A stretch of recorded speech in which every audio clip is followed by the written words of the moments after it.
Vamos orar mais uma vez, amados, né? Quero convidar você a fechar seus olhos, né? E a pedir ao Senhor que venha abrir o teu coração nas revelações, do conhecimento da palavra de Deus. Amém? Obrigado, Senhor nosso Deus. Nós te rendemos graças por essa noite, por esse culto. Te rendemos graças por tão grande obra de salvação que o Senhor operou em nossas vidas. Em tudo, Senhor, nós te bendizemos e queremos nesse momento onde temos a Tua palavra em nossas mãos, que o Senhor venha trazê-la aos nossos corações, pela ação do Espírito Santo. Abra, Senhor, o nosso entendimento, que nós possamos crescer no conhecimento da Tua palavra e fazer dela uma prática da nossa vida.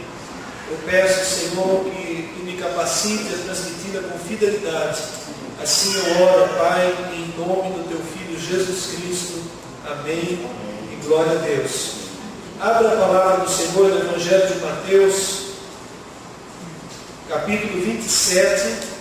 Nós vamos estar lendo os versículos 62 a 66. E depois o capítulo 28, do 1 ao 20. O tema da mensagem é a cruz vazia e o sepulcro vazio. No dia seguinte, que é o dia depois da preparação, reuniram-se os principais sacerdotes e os fariseus e, dirigindo-se a Pilatos, disseram-lhe: Senhor, lembrando-nos de que aquele enganador, enquanto vivia, disse: depois de 3 dias ressuscitarei. Ordena, pois, que o sepulcro seja guardado com segurança até o 3º dia, para não suceder que, vindo os seus discípulos, o roubem e depois digam ao povo: ressuscitou dos mortos. E será esse último engano pior que o primeiro. Disse-lhe, pois, Pilatos: aí tendes uma escolta, ide e guardai o sepulcro como bem vos parecer. Indo eles, montaram guarda ao sepulcro, selando a pedra e deixando ali a escolta. No findar do sábado, ao entrar o 1º dia da semana, Maria Madalena e a outra Maria foram ver o sepulcro, e eis que houve grande terremoto, porque um anjo do Senhor desceu do céu, chegou-se, removeu a pedra e assentou-se sobre ela. O seu aspecto era como um relâmpago, e a sua veste alva como a neve. E os guardas tremeram espavoridos e ficaram como se estivessem mortos. Mas o anjo, dirigindo-se às mulheres, disse: não temais, porque sei que buscais a Jesus que foi crucificado. Ele não está aqui, ressuscitou como tinha dito. Vinde ver onde ele jazia.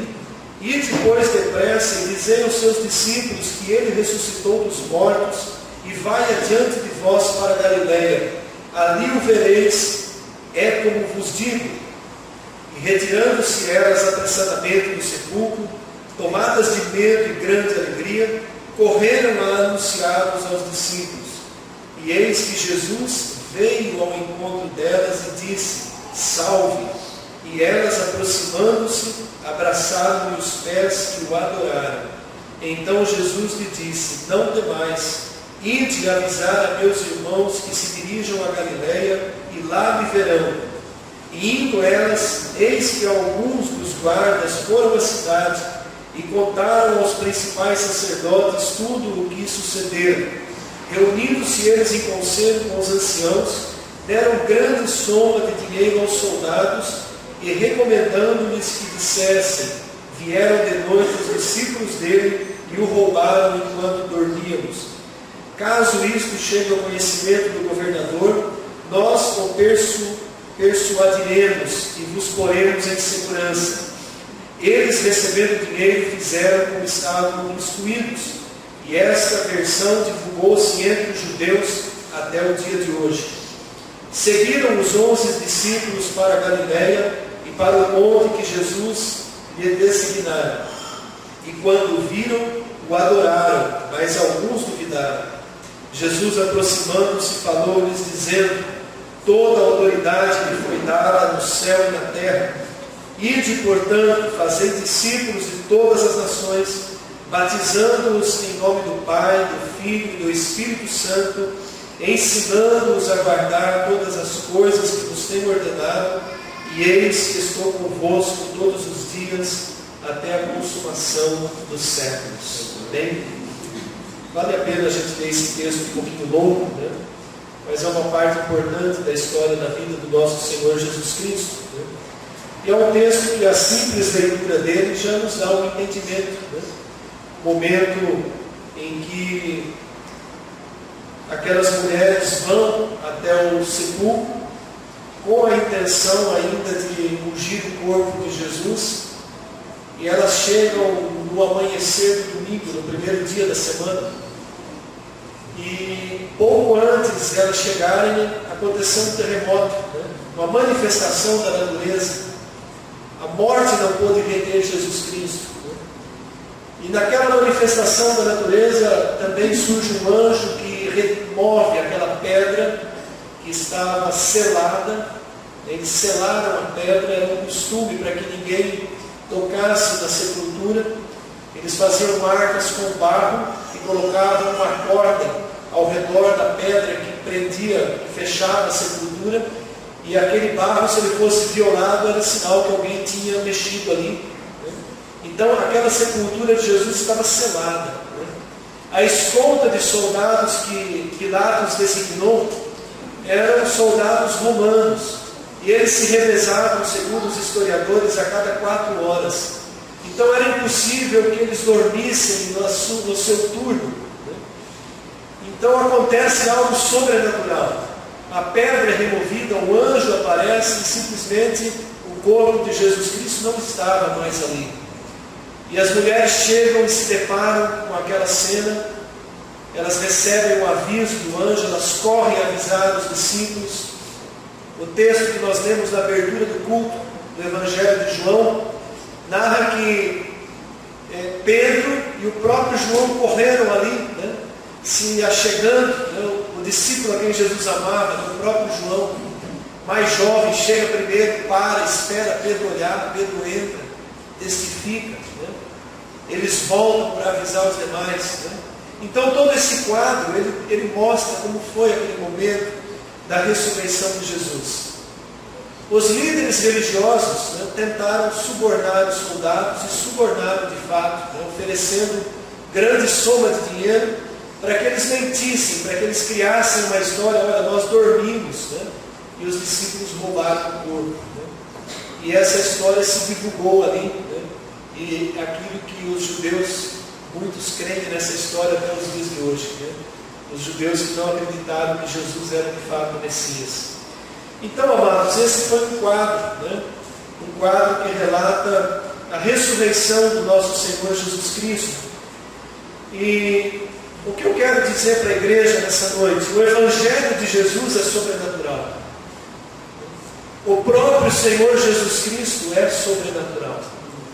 Os seus milagres, a sua vida, não há como nós entendermos, né, com o raciocínio humano.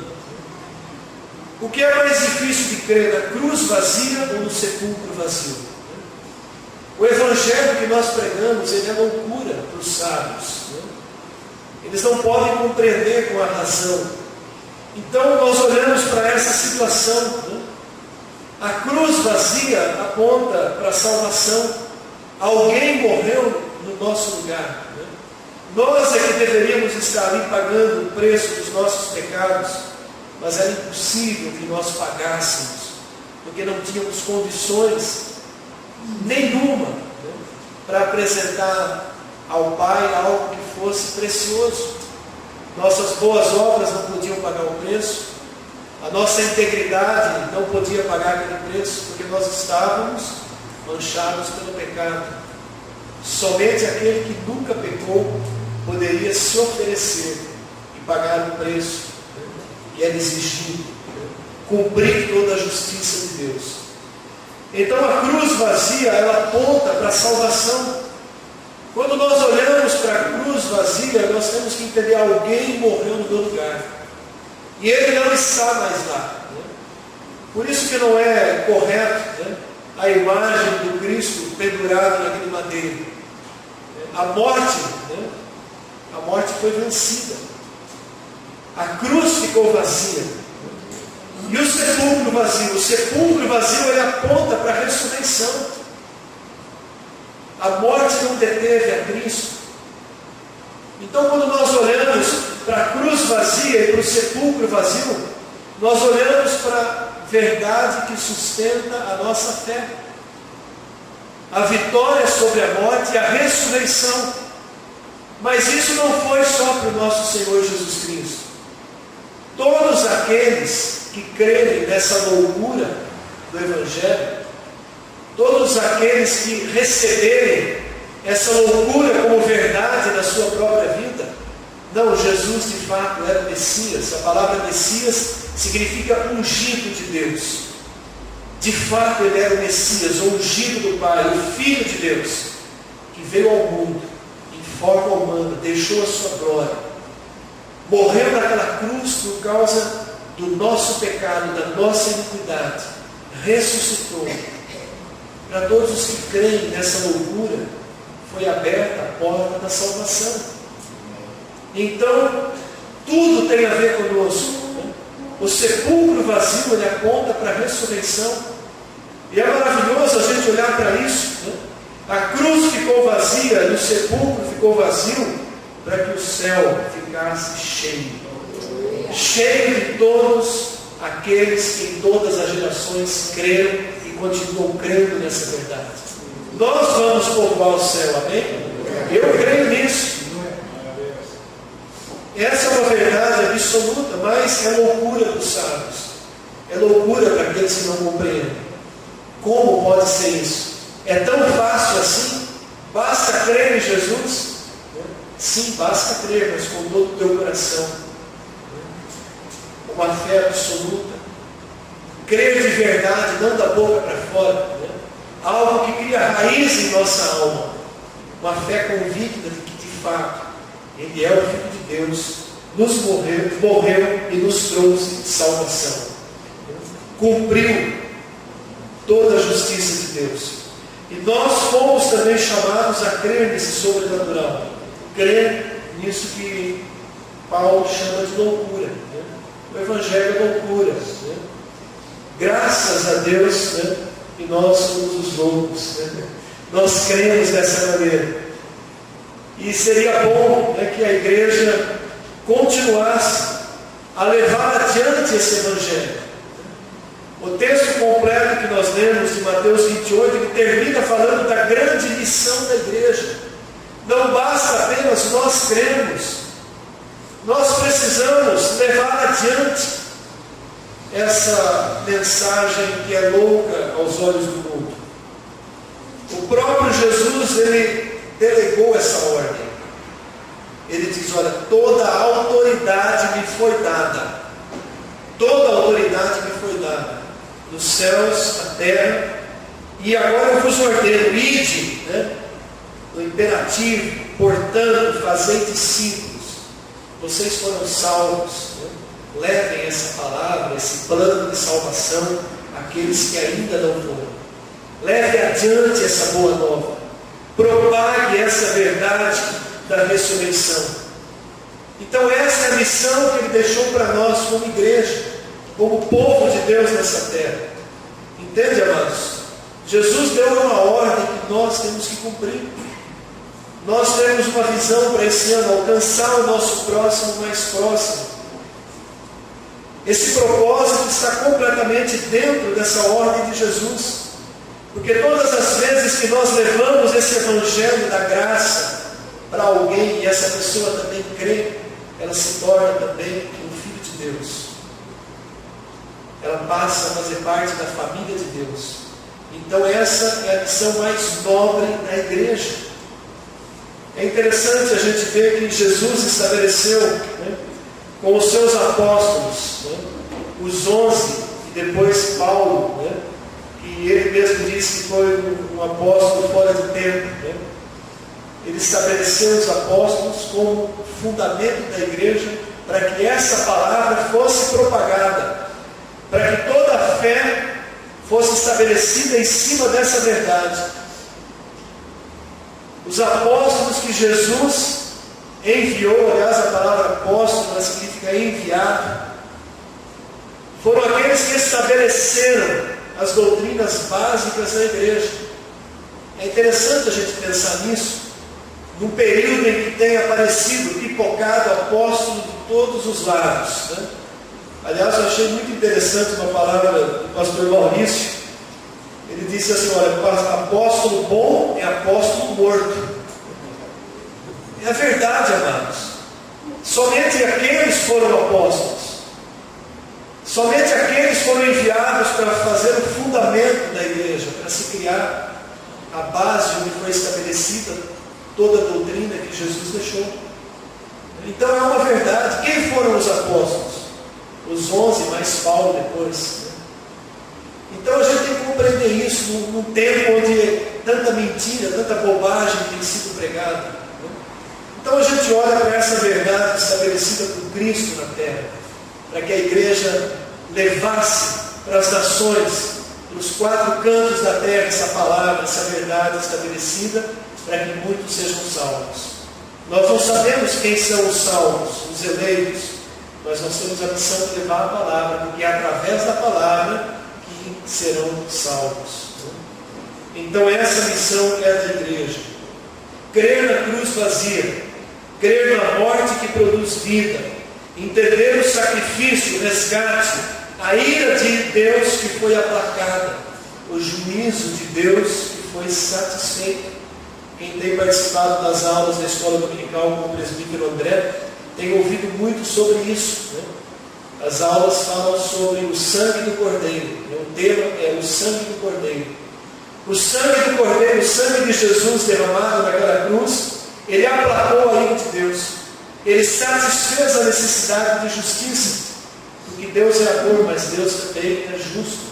E diante do pecado ele tinha que exercer a sua justiça, o seu juízo. Porém o sangue do Cordeiro cumpriu isso. Por isso nós somos salvos. Quem crer nisso, crê no sobrenatural. Quem crê nessa loucura é salvo. A morte substituta, a nova vida que se estabeleceu através da graça. Graça porque foi dada gratuitamente. Favor imerecido. Nós não merecemos essa salvação, mas é graça. Deus derramou em amor. Nós cantamos agora esse último cântico. Ele nos amou tanto, tanto, tanto, que nós não conseguimos compreender a dimensão desse amor de Deus. Graça sobre a nossa vida. E a nossa fé, ela não termina na cruz vazia, ela vai adiante. A nossa fé, ela vai também no sepulcro vazio, porque Ele ressuscitou. Então a cruz vazia e o sepulcro também está vazio. Ele ressuscitou. E se Ele ressuscitou, nós também ressuscitaremos. Agora é loucura completa, né? Agora completou a dose de loucura, né? Se Ele ressuscitou, nós também ressuscitaremos. Na época de Paulo falar isso, era uma situação complicadíssima, porque a grande maioria dos judeus não criam na ressurreição. Saduceus não criam na ressurreição. Havia uma controvérsia enorme entre as lideranças judaicas, né? Então Paulo ele estabelece isso, né? Por revelação de Deus, né? Isso é muito sobrenatural, né? Abra sua Bíblia em Romanos capítulo 6, versículo 5.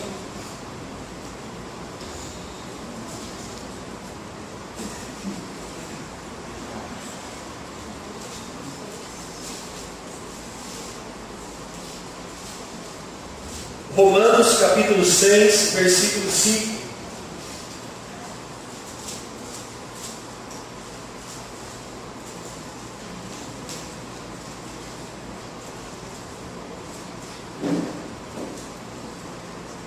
Porque se fomos unidos com Ele na semelhança da sua morte, certamente o seremos também na semelhança da sua ressurreição. Olha que coisa tremenda, o sepulcro vazio.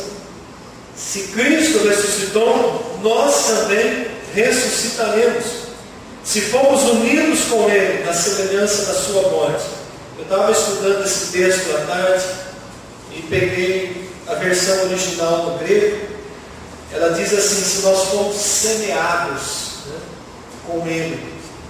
a semelhança da semente que era colocada embaixo da terra para morrer, para poder germinar. Olha como que aprofunda mais o entendimento, né? Se nós somos semeados, né? Ou seja, né? Quando Paulo ele diz, né? Quando nós morremos com Cristo, também ressuscitaremos com Cristo, né? Olha também o versículo 9, Romanos 6, versículo 9. Sabedores de que, havendo Cristo ressuscitado dentre os mortos, já não morre, a morte já não tem domínio sobre ele. A morte não tem domínio sobre Jesus Cristo. Há uma figura, né? Uma imagem figurativa, que foi até cantada numa música que se tornou bastante conhecida no Ministério Diante do Trono, né? Que diz que Jesus foi no inferno, tomou a chave da mão do diabo, né? A morte não pôde reter. Amados, isso é uma imagem figurativa. Procura na Bíblia se tem uma passagem que diz que Jesus foi lá no inferno e tomou a chave da mão do diabo. O diabo nunca teve chave nenhuma. Quem detém as chaves é o Senhor Jesus. Você vai lá em Apocalipse, ele tem as chaves, né? Ele detém as chaves, o diabo não tem chave nenhuma. Quando ele morreu e ressuscitou, ele levou cativo o cativeiro, abriu a porta da salvação. Todos os que tinham morrido crendo na promessa da vinda do Messias, né? Foram levados para a glória, para a presença de Deus. Então isso aí tem algumas coisas, né, no meio evangélico que acaba se tornando jargão, né? Jesus não precisou brigar por chave nenhuma, ele já tinha toda a autoridade dada pelo Pai. Então ele simplesmente rompeu o poder da morte que o diabo tinha, por causa do pecado. Ele abriu a porta da salvação. Então é uma linguagem figurativa, a gente tem que entender isso. Uma vez perguntado para ele, pastor, onde está na Bíblia que Jesus, né, tomou a chave da mão do diabo? Você não vai achar isso na Bíblia. Isso aí é uma imagem figurativa, uma dedução de alguns versículos, né? Algumas igrejas usaram isso como doutrina e acreditam que foi assim mesmo que ele marchou, né? Tomou a chave, igual naquela visão do teatro, muito bonita, mas é uma imagem figurativa. Então nós olhamos isso, né? Ele detém toda a autoridade, sempre deteve toda a autoridade. Em momento algum, né, Jesus ficou sobre o jugo do diabo, em momento algum.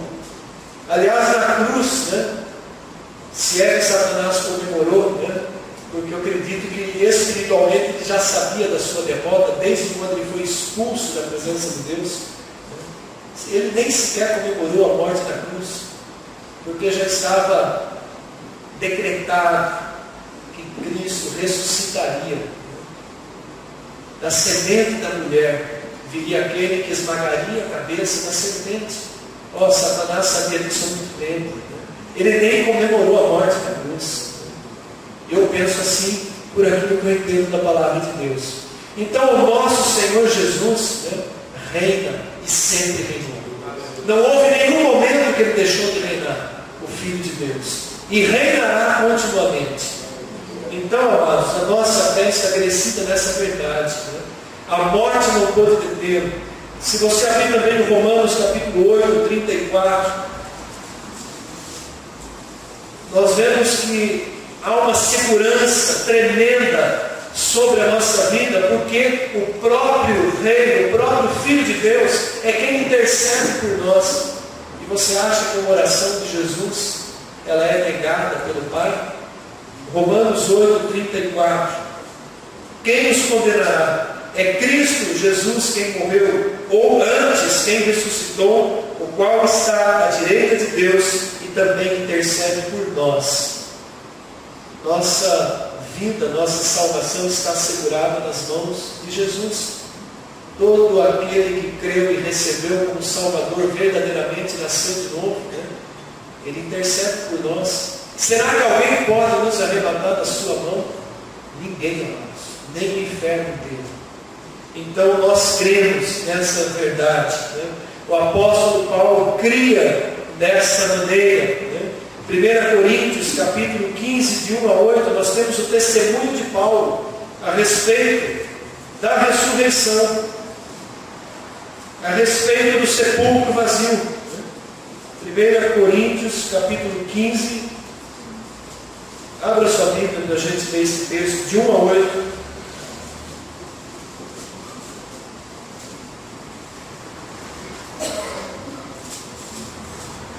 Aliás, Paulo estava ensinando essa verdade para a igreja de Corinto, porque havia um ensinamento que estava sendo disseminado no meio da igreja, causando confusão, igual nos dias de hoje, né? O evangelho distorcido causando confusão, e Paulo vem corrigindo, né? 1 Coríntios 15, de 1 a 8, irmãos, venho lembrar-vos o evangelho que vos anunciei. Olha a palavra de Paulo, venho lembrar-vos, ou seja, nós não podemos esquecer essas verdades, o qual recebeste e no qual ainda perseverais, por ele também sois salvos, se retiverdes a palavra, tal como a preguei. Olha como Paulo enfatizava a fidelidade à palavra. Vocês são salvos se reterem a palavra tal como eu preguei, a menos que tenhais crido em vão. Antes de tudo vos entreguei o que também recebi, que Cristo morreu pelos nossos pecados, segundo as Escrituras, e que foi sepultado, e ressuscitou no terceiro dia, segundo as Escrituras. Paulo citava o Antigo Testamento, para que o povo cresça de verdade. E apareceu a Cefas é Pedro, e depois aos 12, e depois foi visto por mais de 500 irmãos de uma só vez, dos quais a maioria sobrevive até agora, ou seja, até o tempo que Paulo estava escrevendo essa carta, ainda haviam irmãos que estavam vivos, que tinham testificado a ressurreição de Cristo. A carta de Coríntios foi escrita por volta do ano 56, ou seja, mais ou menos 25 anos depois da morte e ressurreição de Cristo. Depois foi visto por Tiago e mais tarde por todos os apóstolos. E afinal, depois de todos, foi visto por mim também, como um nascido fora de tempo. Olha o testemunho de Paulo a respeito da ressurreição. O testemunho de Paulo a respeito do sepulcro que ficou vazio. Agora veja também 1 Coríntios 15, de 12 a 22, a continuação desse texto. A partir do versículo 12. Ora, se é corrente pregar-se que Cristo ressuscitou dentre os mortos, como, pois, afirmam alguns dentre vós que não há ressurreição de mortos? Havia gente pregando que não existia ressurreição. Paulo estava corrigindo esse engano. E se não há ressurreição de mortos, então Cristo não ressuscitou. E se Cristo não ressuscitou, é vã a nossa pregação e vã a vossa fé. Ou seja, se Cristo não ressuscitou, a nossa fé é igual à fé daqueles que estão crendo nas pirâmides, em outros deuses por aí afora, em Baal, né? E se somos tidos por falsa testemunha de Deus, porque temos asseverado contra Deus que Ele ressuscitou a Cristo, ao qual Ele não ressuscitou, se é certo que os mortos não ressuscitam. Porque se os mortos não ressuscitam, também Cristo não ressuscitou. E se Cristo não ressuscitou, é vã a vossa fé, e ainda permaneceis nos vossos pecados. Ou seja, se Cristo não ressuscitou, ninguém teve perdão dos pecados. Está todo mundo debaixo da condenação. E ainda mais, né? Os que dormiram aqui significa morreram, né? Os que dormiram em Cristo pereceram, né? Morreram mesmo, né? E se a nossa esperança em Cristo se limita apenas a esta vida, somos os mais infelizes de todos os homens. Se nós não temos uma expectativa da ressurreição da vida eterna, nós somos os mais infelizes de todos os homens, né? Mas se de fato Cristo ressuscitou dentre os mortos, sendo Ele as primícias dos que dormem, visto que a morte veio por um homem, se referindo a Adão, também por um homem veio a ressurreição dos mortos, se referindo a Cristo. Porque assim como em Adão todos morreram, assim também todos serão vivificados em Cristo. De fato, Cristo ressuscitou. Então essas são verdades maravilhosas desse Evangelho, que para muitos é uma loucura. Então aqui está estabelecida a nossa fé. na morte e na ressurreição de Jesus Cristo.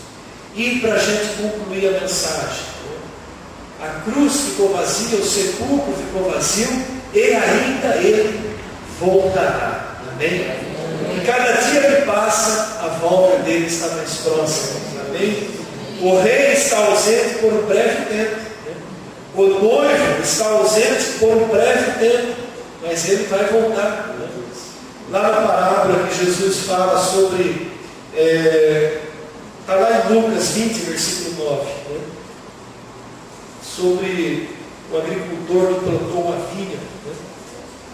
Lucas 20, versículo 9, Jesus está narrando uma parábola.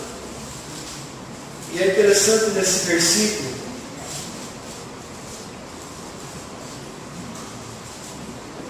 é a parábola dos lavradores maus.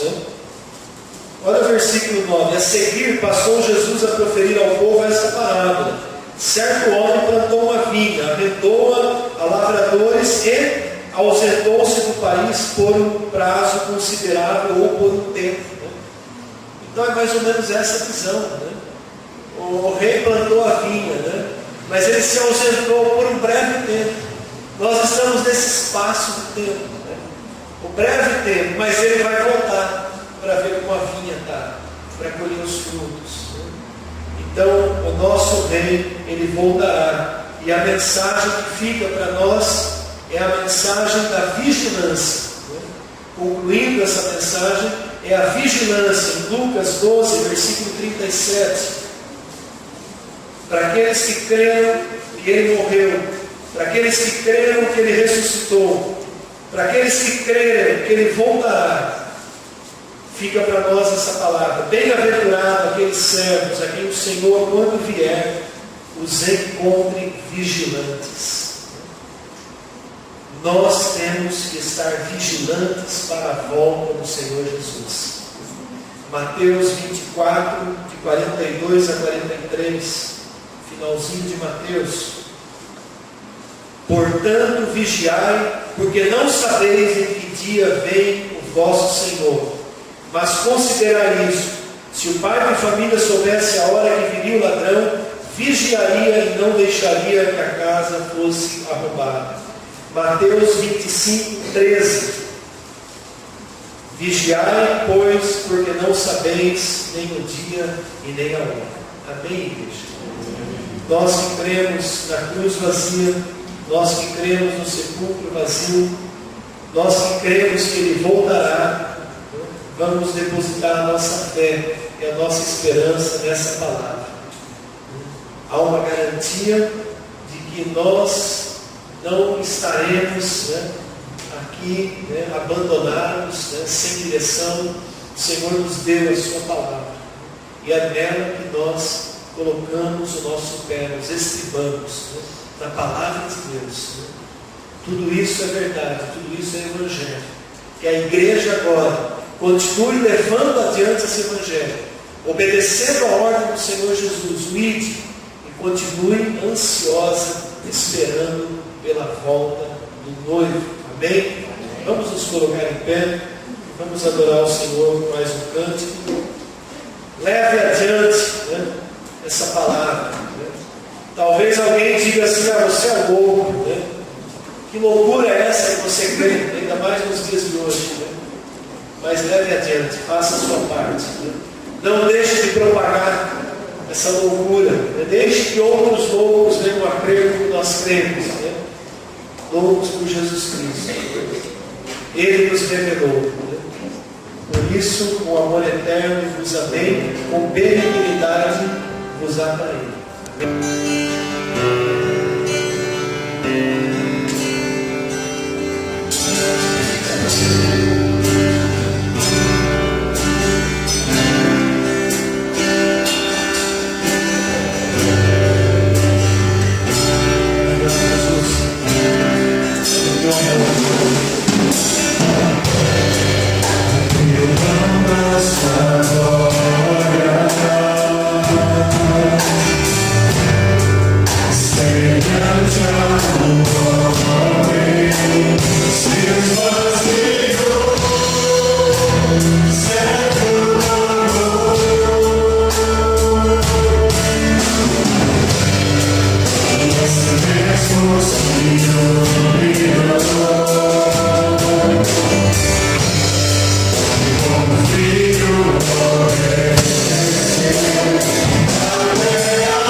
levantar as nossas mãos.